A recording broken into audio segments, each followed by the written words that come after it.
Olá, acadêmicos de serviço social. Sou Lília Capelin, professora do curso. Trabalho as disciplinas de introdução ao serviço social e questão social na contemporaneidade.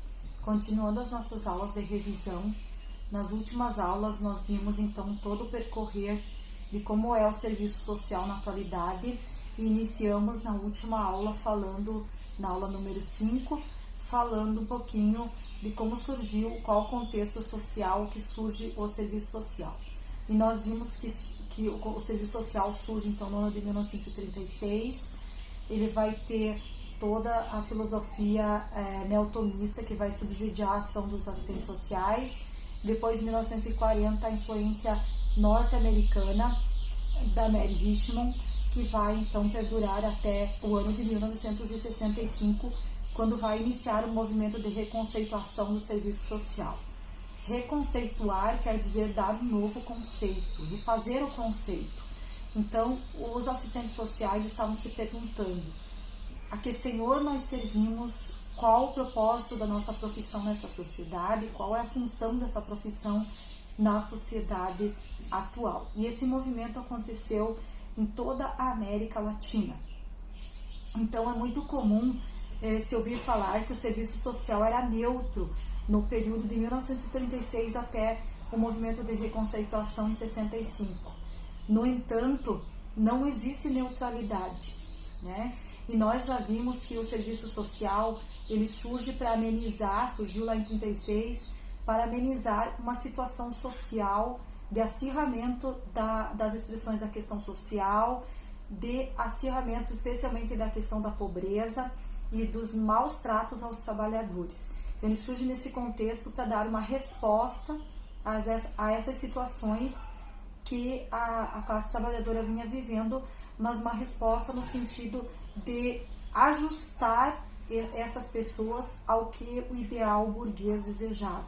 Então, está muito claro que o serviço social ele surge para atender o interesse da classe burguesa e ele perdura até 1965 com o posicionamento de status quo, manter tudo como está, manter essa sociedade como está, e eu vou trabalhando os indivíduos desajustados para ajustá-los dentro desse contexto que é o que a burguesia deseja. Então, a partir do movimento de reconceituação, em 1965, que vai se prolongar por toda a América Latina, nós vamos ter então um questionamento sobre esse posicionamento do assistente social, um questionamento acerca desse serviço social que, como está escrito ali no quadrinho, que vocês deverão copiar em seus cadernos, é um resumo para estudar. Nós vamos ter o que aí, ó? Nós vamos ter como que era a prática do assistente social até 1965. Era uma prática absolutamente assistencialista, tá? Assistencialista quer dizer que não resolvia o problema, fazia uma situação paliativa, tá? Que era, por exemplo, dar a cesta básica, mas não trabalhar a causa que trouxe aquela família a pedir a cesta básica ali naquele lugar. Davam a roupa, mas não trabalhavam a causa, por que essa pessoa veio até que pedir essa roupa, né? Para resolver de fato o problema. Então, era assistencialista e paliativa. Era caritativa, né? Tinha esse viés voltado para a questão de você fazer a caridade, doação, né? Ainda com raízes fundadas na Igreja Católica, e tinha como foco o indivíduo, né? Então, tinha como foco o indivíduo e não o contexto social que produziu aquela expressão da questão social naquele indivíduo, mas se entendia o indivíduo como um problema a ser resolvido, não o contexto em que ele estava inserido. Aqui faltou uma palavrinha que eu vou escrever, que é a palavrinha acrítico. Acrítica. Então, o nosso fazer era acrítico, ou seja, não tinha nenhuma criticidade, não perguntava por quê, certo? Então, isso é bem importante a gente escrever ali como característica do serviço social antes do movimento de reconceituação. Durante o movimento do processo de reconceituação do serviço social, até a ruptura com o serviço social conservador, né? Ali, antes de a gente passar para essa parte aqui, Lá depois das chaves eu coloquei algumas palavras também que traduzem como que era o serviço social nesse período que antecede o movimento de reconceituação. Então, como a gente já estudou, ele era baseado na corrente filosófica positivista,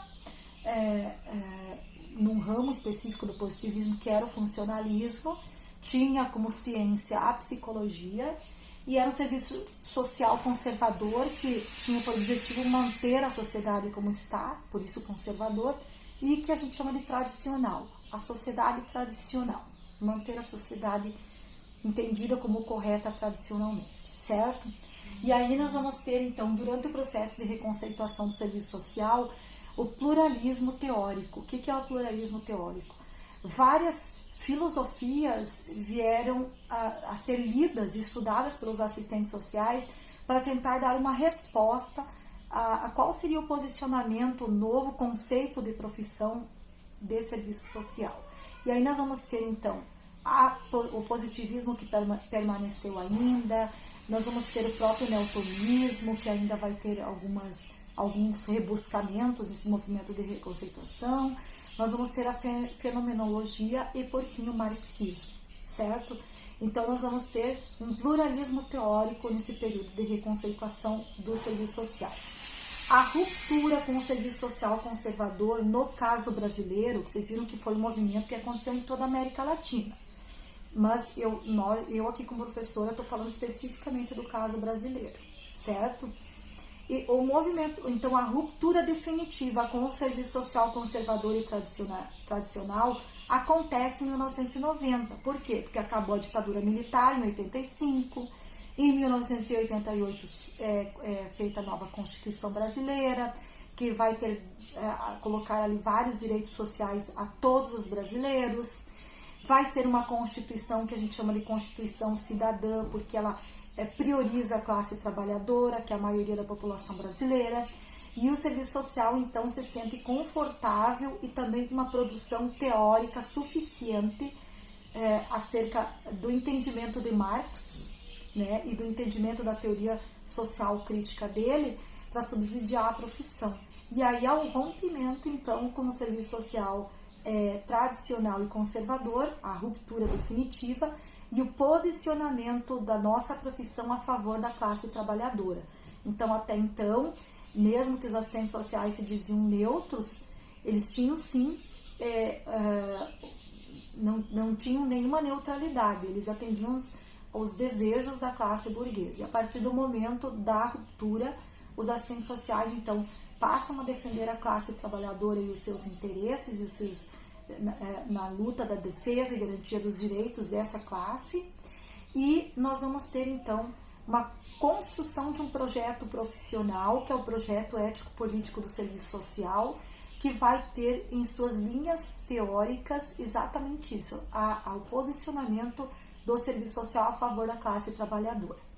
E nós vamos ter também o nosso código de ética, né? Nós tínhamos um código de ética em 1986, que já trazia uma série de quesitos direcionando que o serviço social já estava se transformando, já estava se reconceituando na defesa e garantia de direitos da classe trabalhadora, se posicionando a favor da classe trabalhadora e a favor da democracia, da liberdade, né, da cidadania, da autonomia.